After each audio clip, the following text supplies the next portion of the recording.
Bonjour à tous, je vous souhaite la bienvenue dans cette nouvelle vidéo. Nous allons voir aujourd'hui comment écrire un pourcentage en fraction. Tout d'abord, ce symbole. Ce symbole se dit pourcent. Vous l'avez probablement déjà vu. Qu'est-ce que c'est ce symbole? Donc, par exemple, 9%. On va voir, dans le chapitre fraction, on a souvent parlé de pizza. Donc 9%, dans le cas d'une pizza, le 9, ça veut dire qu'on mange 9 morceaux de la pizza. Et le pourcent, ça veut dire qu'on coupe la pizza en 100 morceaux. Donc on a une pizza coupée en 100 morceaux, donc des tout petits morceaux, et on mange 9 morceaux. Comment on écrit ça en fraction?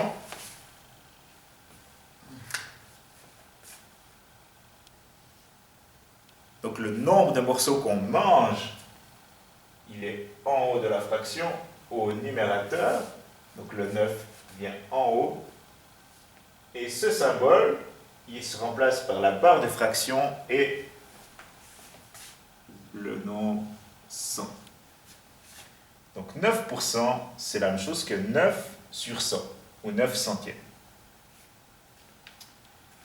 Allons maintenant à d'autres exemples. 25%, donc le 25, il s'écrit au numérateur.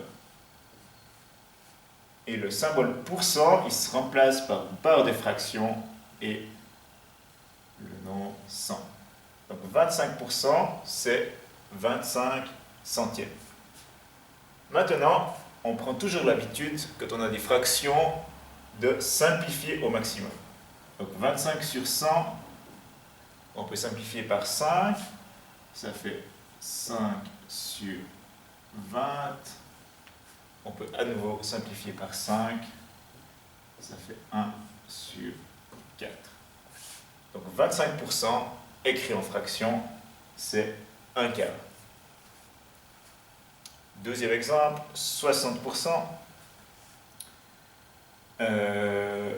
Donc le 60 vient au numérateur et ce symbole pourcent se transforme en barre de fraction et le nombre 100.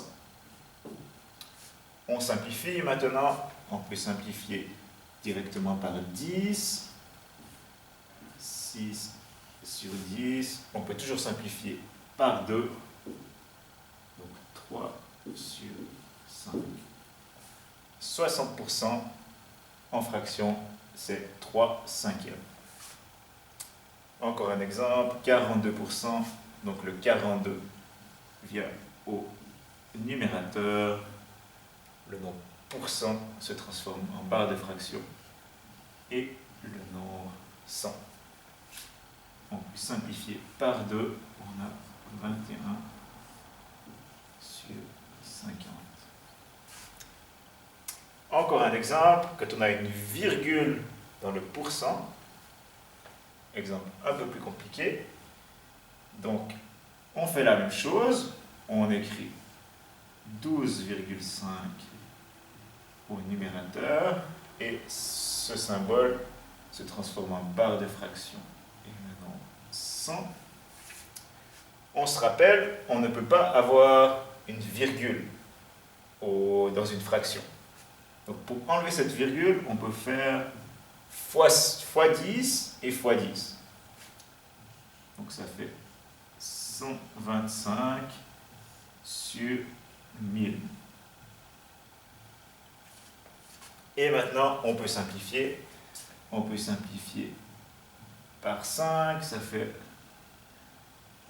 25 sur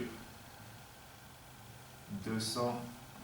On peut encore simplifier par 5, ça fait 5 sur 40, et on peut encore simplifier par 5, ça fait 1 sur 8, 1 huitième.